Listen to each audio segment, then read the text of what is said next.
오늘 이 시간 우리에게 주신 하나님의 말씀은 열왕기상 2장 1절부터 4절 말씀.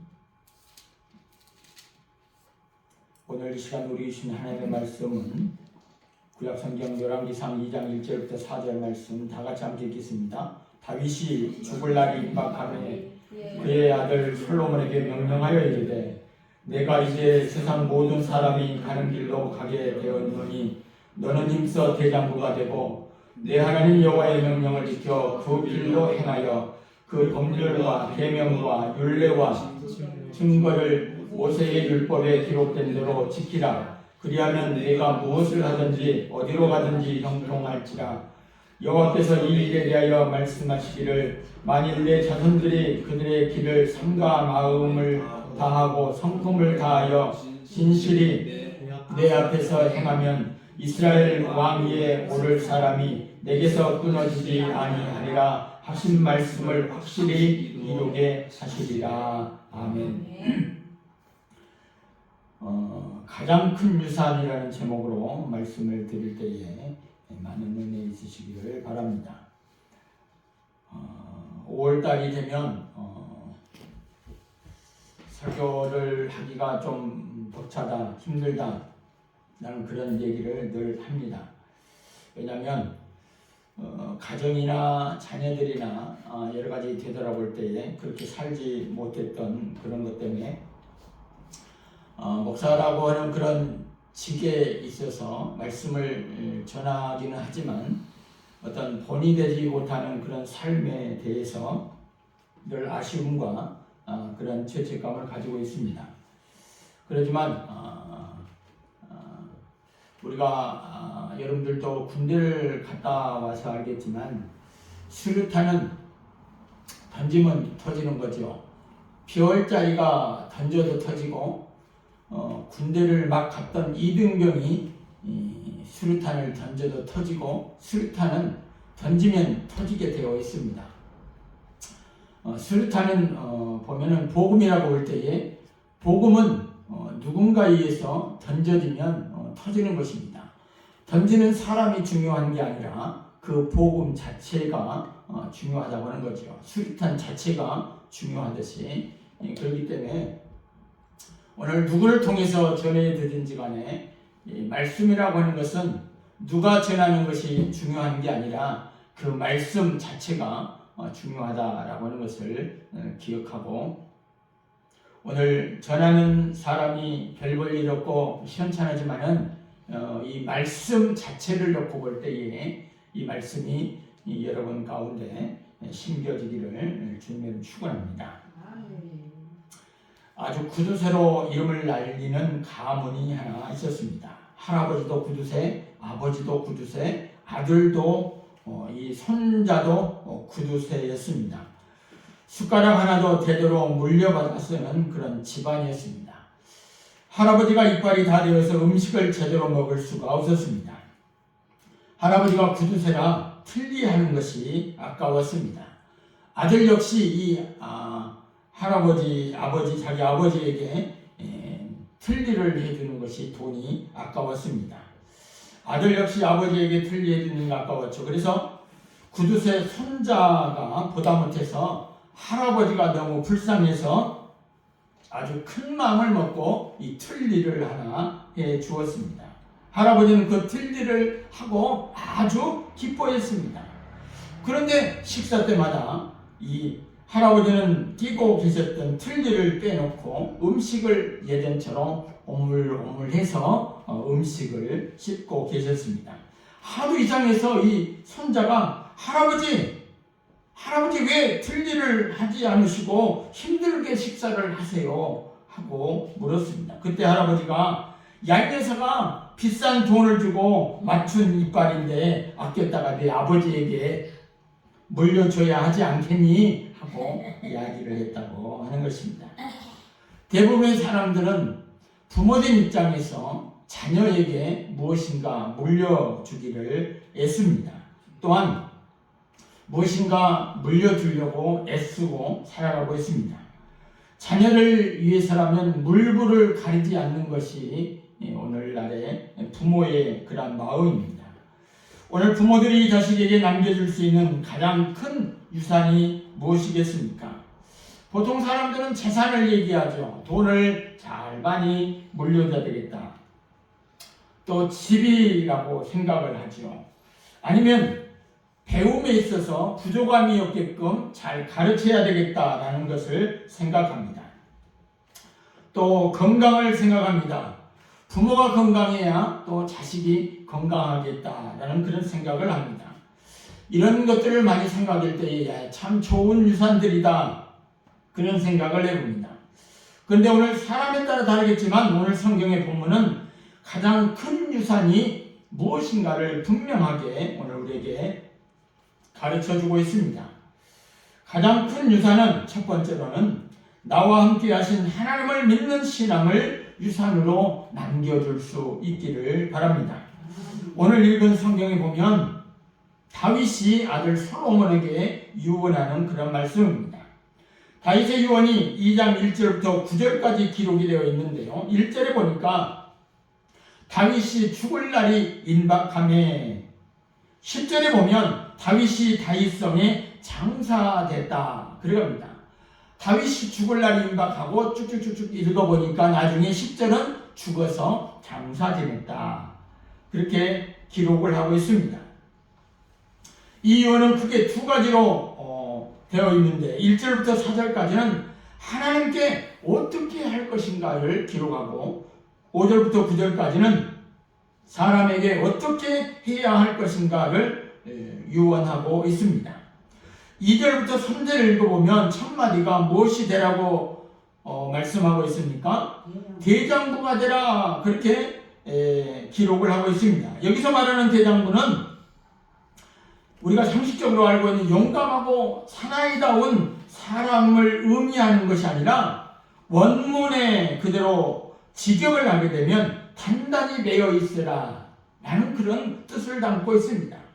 다시 말해서 하나님께 꼭 묶여 있는 자가 되라. 이 말의 원뜻이 대장부가 되라 그런 말씀이라고 하는 것입니다. 어떤 일을 당하여도 하나님을 전적으로 의지하는 사람이 되라는 말씀입니다. 다윗이 그렇게 살지 않았습니까? 어렸을 때에 자기 형의 도시락을 갈고 갔다가 그 블레셋의 장수인 골리앗과 싸웠던 그런 장면을 우리는 어렸을 때부터 많이 들었던 그런 내용입니다.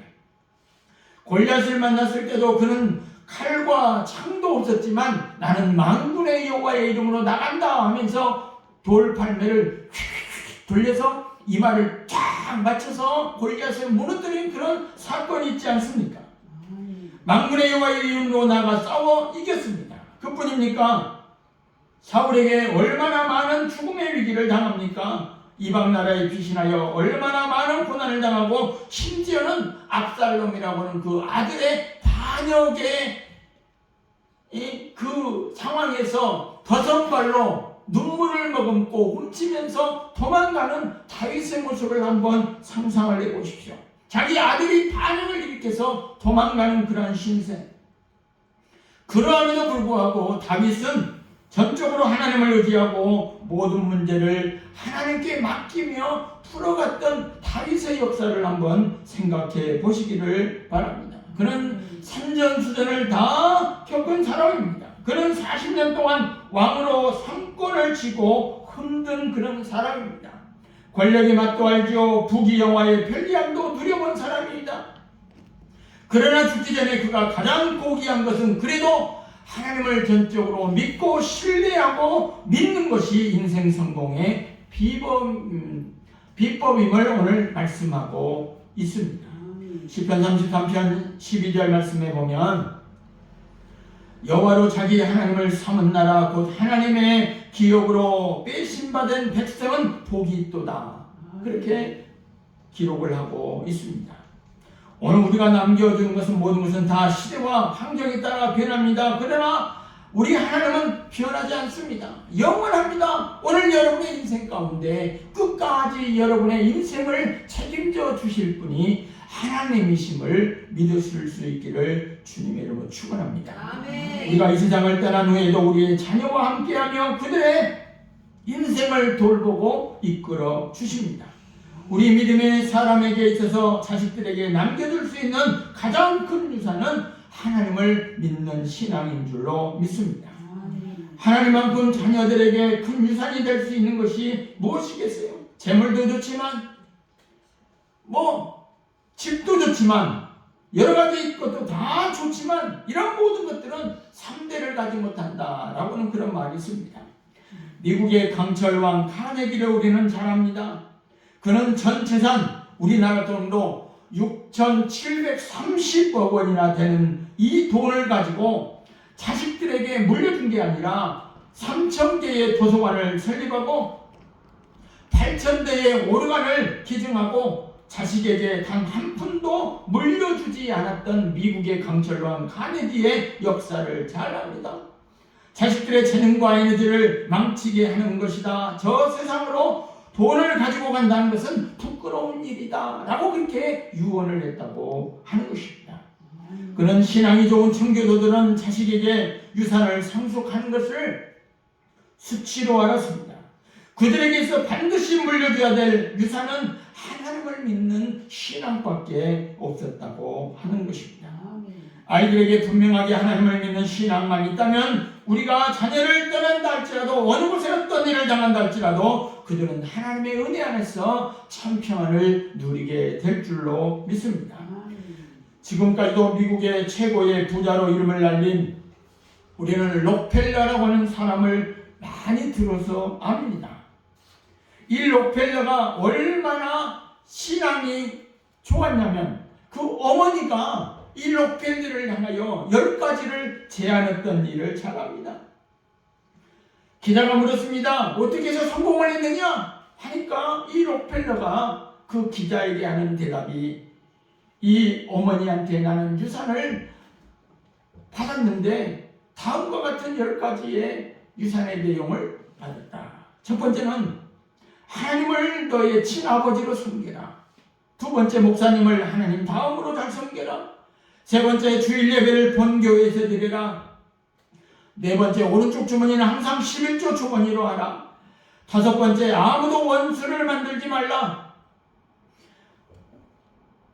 여섯 번째, 아침에 목표를 세우고 기도하라. 일곱 번째, 저녁에 잠자리에 들기 전에 반성하고 기도하라.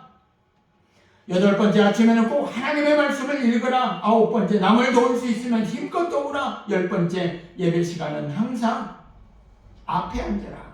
이런 10가지의 유언을 어머니가 이 록펠러에게 했다고 하는 것입니다. 그래서 이 유언을 항상 지키려고 애를 쓰고 이 유언대로 살려고 노력했더니 하나님께서 복을 주셨다라고 하는 이 록펠러의 기록이 있다라고 하는 것입니다.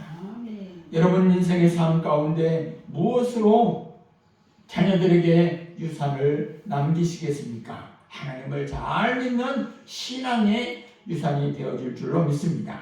두 번째로는 우리의 삶의 나침반이 된 하나님의 말씀을 유산으로 남겨주어야 하는 것입니다. 신앙생활하면서도 참 말씀과는 상관없이 사는 사람들이 너무나 많이 있습니다. 교회에 나온 어떤 성도님 부부가 있었다고 합니다. 부인은 좀 예수를 잘 믿었던 것 같아요. 근데 남편은 아내의 성화에 못 이겨서 겨우 교회에 끌려가다시피 하는 그런 남편이 있습니다. 그래서 교회에 나와서 늘 앉아있지만 자기의 머릿속에는 낚시를 가야 되는데, 월척을 낚아야 되는데 항상 이런 생각을 가지고 있습니다. 낚시를 가야 되는데 교회 가서 교회 사람들이 믿습니까? 아멘 하는데 본인은 월척! 하고 이렇게 이야기를 속으로 그렇게 대답을 한다고 하는 거죠. 그런데 어느 날 그 아들이 주일학교에 늦게 도착을 합니다. 선생님이 물었습니다. 왜 늦었어? 하고 묻습니다.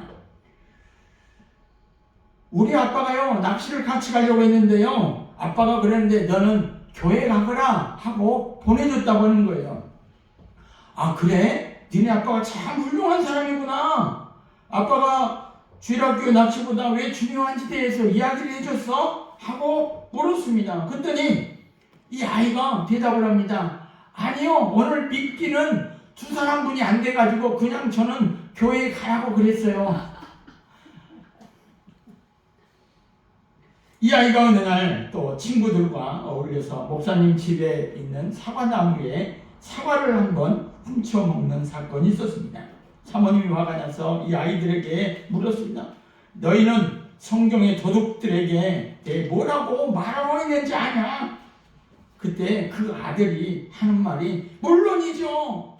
성경에 보니까 오늘 내가 나와 함께 낙원에 있으리라 그렇게 이야기를 대답을 했다고 하는 것입니다. 말씀이 생활화된 신앙을 유산으로 남겨 놓아야 될 줄로 믿습니다. 다윗이 오늘 아들에게 남기는 유언이 무엇입니까? 하나님의 말씀대로 살아라. 3, 4절 말씀하고 있는 것처럼 말씀대로 법규와 규례대로 말씀대로 행하라 하는 것입니다. 인생 성공의 비법이 여기에 있다는 것입니다. 참으로 형통하는 비법이 오늘 여기에 있습니다.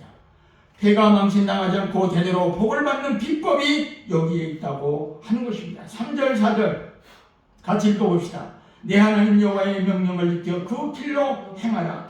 그 법률과 계명과 율례와 증거를 모세의 율법에 기록된 대로 지키라. 그리하면 내가 무엇을 하든지 어디로 가든지 형통할지라. 여호와께서 내 일에 대하여 말씀하시기를 만일 내 자손들이 그대의 길을 삶과 마음을 다하고 성품을 다하여 진실히 내 앞에서 행하면 이스라엘 왕위에 오를 사람이 내게서 끊어지지 아니하리라 하신 말씀을 확실히 이루게 하시리라. 오늘 다윗이 죽어가면서 아들 다윗 솔로몬에게 한 유언이라고 하는 것입니다. 세상의 학문은 물론 중요하죠. 그러나 그것도 영원하지 않습니다. 인생의 바른 지표가 되고 바른 가치관과 바른 인생관과 바른 세계관, 역사관 줄 수 있는 것은 하나님의 말씀이라고 하는 것입니다. 우리에게 가장 큰 유산으로 넘겨야 될 것은 세상의 학문보다 세상의 지식보다 하나님의 말씀입니다. 제가 늘 이 얘기를 하지 않습니까? 오늘이 며칠이에요? 25일 잠언 25장 읽으라 늘 이야기 하잖아요. 잠언이 31장까지 되어 있는데 그 날에 맞는 그런 말씀, 성경에 기록된 그 말씀을 날수대로 매일 그 말씀을 한번 성경을 떠들러 보면서 읽으라라고 그렇게 이야기를 하지 않습니까? 어떻게 보면 저는 이제 나이도 먹고 어르신들 앞에서 죄송한 말씀이지만 내일 모레 환갑입니다. 시골 말로는 환갑이 지나면 잔치를 냈다 그래요. 요즘에는 뭐 70대도 잔치를 안 하지만 옛날에 농번 그런 사회에서는 60이 되어 넘기가 힘듭니다. 요즘에 외국에서 못 먹고 못 사는 그런 사람들의 60은 대단히 많은 그런 나이예요. 그래서 환갑까지 사는 것은 굉장하다고 하는 거죠. 근데 요즘에는 시대가 좋아서 뭐 100세 시대를 이야기하지만 60에 가까운 그런 나이도 결코 적지 않는 그런 나이다라는 것입니다. 물론 지금 계신 분들은 오래오래 100세까지 많이 오래오래 사실 수 있기를 바랍니다. 오늘 우리가 가장 큰 유산이 뭐냐면 하나님의 말씀이라고 하는 것입니다. 하나님의 말씀을 붙들고 나가는 사람은 인생에 실패할 수가 없습니다. 왜냐하면 그 하나님의 말씀 가운데서 지혜가 쏟아져 나오기 때문에 그렇습니다. 사람들에게 인정받는 인격자가 됩니다. 지도자의 신앙을 갖추게 됩니다. 세상을 읽고 미래를 볼 수 있는 능력이 말씀 가운데 있습니다. 가치관이 분명해집니다. 습관이 바르게 되죠. 오늘 다윗은 일평생 동안 이 말씀을 나침판으로 알고 삼고 살았다고 하는 것입니다. 그것이 나에게 유익이 되느냐, 나에게 편리한 것이냐, 나에게 기쁨을 주느냐 판단의 기준이 아닙니다. 그것이 하나님의 뜻이냐가 삶의 기준점이 되기 때문에 그렇습니다. 하나님의 뜻이 뭐냐? 직장에 들어가는 것이 하나님의 뜻이냐? 이 학교에 들어가는 것이 하나님의 뜻이냐? 이것이 기준이라는 말씀입니다. 이렇게 하는 것이 하나님이 원하는 것이냐? 만약 하나님이 원하지 않는 것이라면 우리는 과감하게 포기할 수도 있어야 되는 것입니다. 내적 기준에 분명한 것입니다. 내 마음대로가 아니죠. 오늘 다윗은 사울에게 쫓겨다녔습니다. 사울을 죽일 기회를 얼마든지 갖고 있음에도 불구하고 하나님께서 기름 부어 세운 그 종을 다윗은 죽일 수가 없었습니다. 왜? 하나님께서 금하셨기 때문에 죽이지 않았다고 하는 거죠. 마음만 먹으면 얼마든지 죽이고 자신이 왕이 될 수 있었음에도 불구하고 백성들도 자신의 왕이 되기를 원한다는 사실을 알고 있습니다. 그러나 말씀에서 그것을 인정하지 않기 때문에 다윗은 실행하지 않았다고 하는 것입니다. 오늘 사랑하는 성도 여러분, 하나님은 살아 계십니다.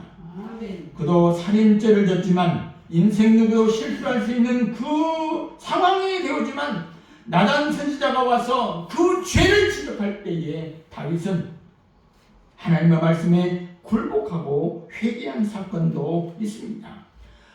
나단 선지자가 자기의 죄를 지적할 때에 네가 짓기 뭔데 하면서 칼로 쳐 죽일 수도 있었지만 하나님이 세우신 이 선지자의 말에 복종하고 회개하고 다시 깨우치고 뉘우칠 때에 그는 하나님의 손에 붙들려서 위대한 성군 다윗이 될 수 있었다고 하는 것입니다.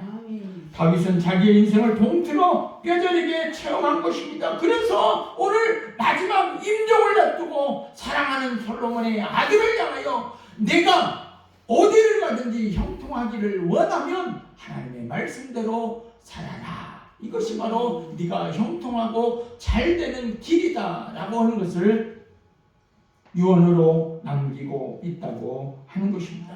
저도 오늘 여러분에게 유언합니다. 예수 잘 믿읍시다. 예수 잘 믿는 것이 제가 여러분에게 드리는 유언입니다. 어떤 사람이 지옥에 구경 갔더니 어느 아버지가 먼저 와 있고 그 다음에는 아들이 왔습니다. 이 부자가 지옥에서 만나게 되니까 아버지가 생각하니까 기가 막혔어요. 야 이놈의 새끼야! 내가 너를 어떻게 키웠는데 네가 지옥에 왔어! 하면서 이 아들을 향하여 꾸짖습니다. 내가 너를 행복하게 해주려고 얼마나 못된 짓거리 하면서 돈을 많이 벌어서 너를 키웠는지 아냐? 하면서 그런 얘기를 합니다. 그랬더니 아들이 뻔뻔스럽게 대답합니다. 차라리 내가 가난했으면 정직하게 살았을 것을 아버지가 재산을 많이 물려줬기 때문에 내가 지금 그 허락망탕하게 돈을 다 쓰다 못해서 지금 이 지옥에 왔다고 그런 얘기를 합니다. 아버지 돈 때문에 내가 지옥에 왔잖아요 하고 그런 소리를 하더랍니다. 그리고 아버지는 아들에게 많은 돈을 유산으로 물려주려고 못된 짓까지 하다가 지옥에 갔고 아들은 아버지가 물려준 불의한 돈을 허비하다가 역시 지옥에 와서 지옥에서 이 부자가 성공하게 되었다라고 하는 그런 얘기도 있습니다. 오늘 여러분 자녀들에게 무엇을 유산으로 남겨주시겠습니까? 하나님을 믿는 신앙과 인생의 나침판에 말씀이 되어야 될 줄로 믿습니다. 세상의 모든 것이 변해도 하나님과 하나님의 말씀은 영원히 변하지 않습니다. 그렇게 되면 결과는 무엇이겠습니까? 무엇을 하든지 어디로 가든지 형통할 것이고 신앙의 대가 끊어지지 않을 줄로 믿습니다. 재밌는 얘기가 하나 있는데 보통 자녀들은 부모의 어깨를 보고 성장을 한다고 그러죠. 뒷모습을 보고. 그래서 자녀는 부모의 거울이라고 하지 않습니까? 아무리 말해도 삶이 따르지 않으면 자녀들은 말보다 삶에 영향을 받습니다. 아주 개고기를 좋아하는 아버지와 아들이 살았습니다. 아버지는 자신은 개고기를 좋아하지만 이제 자녀가 이 아들이 프랑스에 유학을 보내기 위해서 개고기를 안 먹었으며 하는 그런 생각에 이 아버지는 혼자만 몰래 가서 개고기를 먹고 다녔습니다. 어느 날 이 아들과 놀다가 강아지라고 하는 이름으로 삼행시를 짓기를 했습니다. 아버지가 강 하니까 이 아들이 강아지다! 그러는 거예요. 아버지가 아! 하니까 아빠 고마워요. 지! 하니까 지금 삶아라. 성격과 습관이 항상 그렇게 부모의 영향의 그늘에서 벗어날 수 없는 것이 오늘 자녀들의 모습이라고 하는 거죠. 우리의 삶의 모습이 이지 않게 결국 자녀에게 영향을 준다고 하는 거죠. 솔로몬도 아버지로부터 나쁜 영향을 받았지만 그 유언의 말씀을 잘 따릅니다.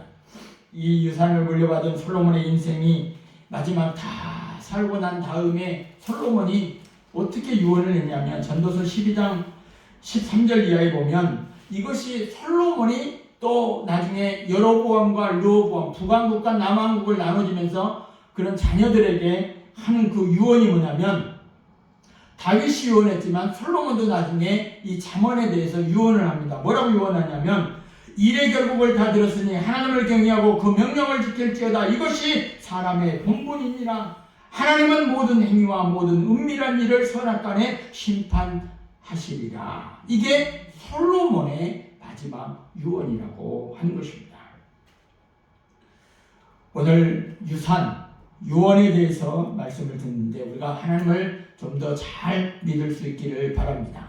그러려면 그 나침판이 된 하나님의 말씀을 늘 묵상하고 그 말씀을 가지고 늘 기도하며 승리하는 저와 여러분 될 수 있기를 주님 축원합니다. 기도하겠습니다. 하나님 아버지 은혜와 사랑을 감사합니다. 오늘